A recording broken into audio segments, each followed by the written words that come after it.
What did you get fined $1 million for? Well, so I've been fined a couple. Sued or fined? Fined by the FCC.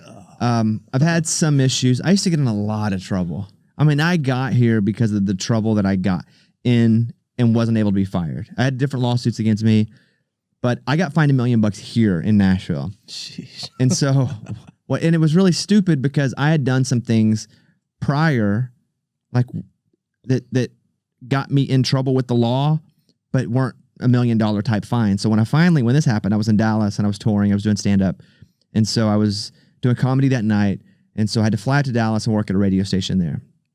And so I was working from a studio, and I'm working remote, and everybody else is here in Nashville, which we do all the time now because I travel a lot. And there was a World Series game. Maybe it was like Game 6. The Nationals were playing, and there was a home run in like the 8th inning that was pretty much going to win the game. And right as the ball was flying over the fence the night before my show, it goes to one of those, this is a test of the emergency broadcast system. This is only a test. Right as the home run was being hit to win the game. And so I looked up one of those EAS alerts on YouTube, and I dubbed it in. And I was going to use it, and I was talking about it. I mean, it was a throwaway bit. Yeah. It was nothing revolutionary. It definitely wasn't worth $1 million fine. And so I was like, you're watching the game. Your team's down 3-2. You got a guy on first. Pow! It's back, way back. And you don't even get to see the home run. So then I started doing other famous moments in history. And I would be like, all right, looks like the spaceship is going to land in 3. This is a test. And so I started doing this. Yes. But this button that I pushed, again, was just taken off the internet. Turns out, and this is where the twist happens. Turns out, a couple years prior, that was the alert for all hell is broken loose from the White House. Oh, God. And so some of the EAS equipment had been updated around the country to change to a new tone. So when I played this tone, different radio stations and cities all across America started shutting down, just locking up. Because if you guys have like an ATTU verse or even the radio, it locks up. It goes, it sounds like it sounds dial up, but whatever. This is only a test. And then it has to finish and then go back to programming. And so I set it off. I don't even know anything about it. I'm working remotely. I just keep doing my show. And I'm, the hour and a half's gone by. I get a call going, hey, something's happened. Atlanta, Detroit, all these cities are completely off the air. And I'm like, yeah, it sucks for them. I got to keep doing my show. They're like, no, you did it. And I was like, what? I know it's you. So we shut down. We had to shut our satellite down because since we have affiliates all over the country from, West Coast all the way to the East Coast, we had to shut down our West Coast affiliates so it didn't hit Sacramento, it didn't hit Fresno, it didn't hit all, Vegas. This is all shutting down. True. What I don't realize though is ATTU-verse, for example, they have, if the same signal, they're on it. It shuts down all of ATTU-verse and throws it to a channel and goes, there's an emergency and keep watching this channel because you can't change it from it. And it was like that for like 2 hours. Oh my God. And it kept going so much so that it started busting out TV speakers as well because it kept going. So everything is going wrong at once. You only got fined $1 million? Well, it was actually going to be more than that. It had to have been. So, my God. And I still don't understand just how big of a deal this is because I literally, I didn't do anything to cause any trouble. It was a dumb bit. It was not meant to cause trouble. I took it off the internet. Yeah. I took it off a site we use all the time for sound effects. And so they're telling me what's happening, and I'm like, oh, man. And so a couple weeks, months go by. I'm being interviewed. It's a lot of stuff that I probably shouldn't even say at big attorneys. And I think the fine was going to be $5 to $6 million. But there was a radio station in California who had used one of those similar sound effects in a weather promo going, we cover all the weather. And they were fined like $30,000. Well, legend has it, our attorneys saw that, said you can't fine this guy $30,000 and then fine us $5 million because do the math. And so they settled on $1 million.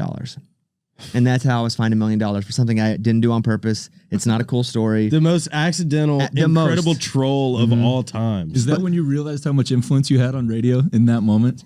I hated having influence on radio at that moment. I was like, that's when I didn't want it. I was like, wow, this sucks. And they didn't fire me.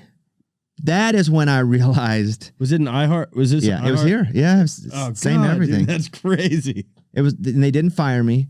And I thought, man, if they're not going to fire me over $1 million, like I got a little rope to play with here. Yeah. You know, but that was scary. You know, there was another incident where the guy on my show Lunchbox went in and I saw an old like 30s TV show where a guy was going in places with pantyhose on his head, and I said, hey, go in and buy some gum.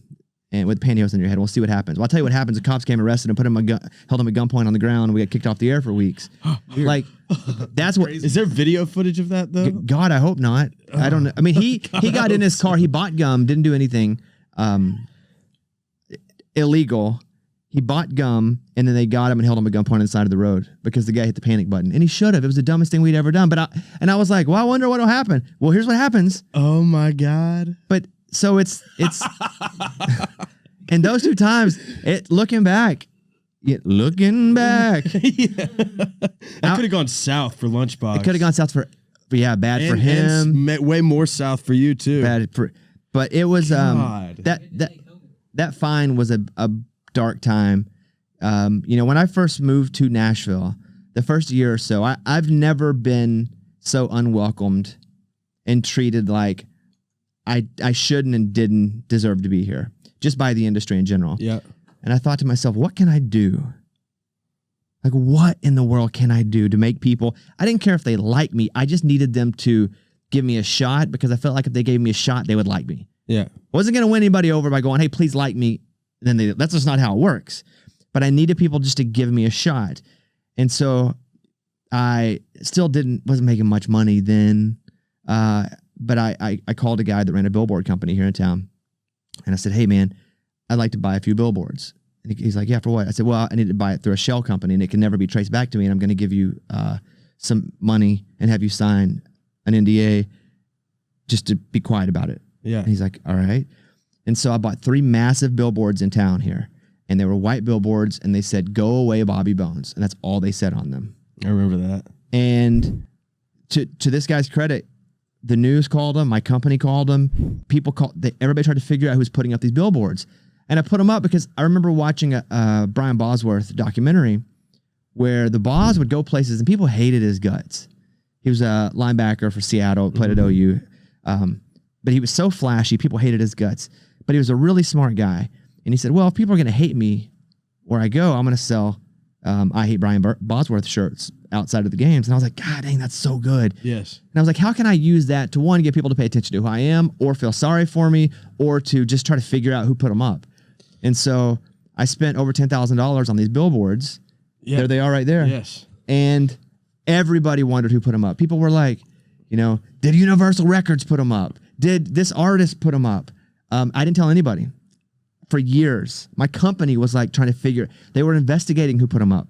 We're on this, Bobby. Don't worry. Well, yeah. And they were like, who do you think? All our financial backing. I made a list of people I thought it might have been. I was like, I would check this guy out and this guy, because I was so involved in making sure they didn't know it was me. And so, steal the keys and help you look for them. In the end, we were covering it on my show. I sent my guy Lunchbox out who didn't know I was doing it, and he was covering. He was like, "I cannot." They're putting another one up, and I was like, "Oh my God, I can't believe it!" But it was me, and so until I wrote my first book and I put it in there, no one knew. That's incredible. Just being earnest. Just being earnest. Just being earnest. Just being earnest.